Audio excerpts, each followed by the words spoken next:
এবার বাজেটে আরও একবার তোপ দাগলেন অভিষেক বন্দ্যোপাধ্যায়। নির্মলা সীতারামনের বাজেটকে তোপ অভিষেক বন্দ্যোপাধ্যায়ের। কেন্দ্রের বাজেট ভাওতা ছাড়া কিছু নয়। তিনি কি বলছেন না, বাজেটে বলা হয়েছে 12 লক্ষ টাকা পর্যন্ত আয়কর লাগবে না, সব কিছুতেই জিএসটি বসিয়েছে।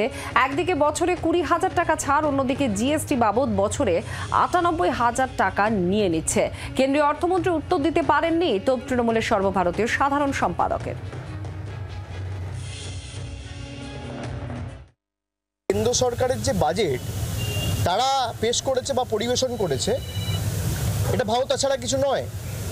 তার কারণ আমি যদি আমার আয়, তারা বলেছে 12 লাখ টাকা অবধি যদি আপনি আয় করেন বছরে, তাহলে আপনার কোনো ইনকাম ট্যাক্স লাগবে না, কিছু বাদ নেই, সব কিছুতে জিএসটি।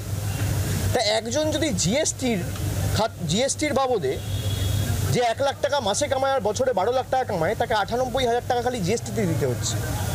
একদিকে আপনাকে বলছে 80,000 টাকা রিবেট দিচ্ছে, আর 98,000 টাকা জিএসটি দিয়ে নিয়ে নিচ্ছে। অর্থমন্ত্রী তো বলতে পারেনি। আমি তো ডেটা সোর্স আমার পরের দিন লোকসভা স্পিকারের কাছে জমা দিয়েছি, প্রশ্ন করুক না।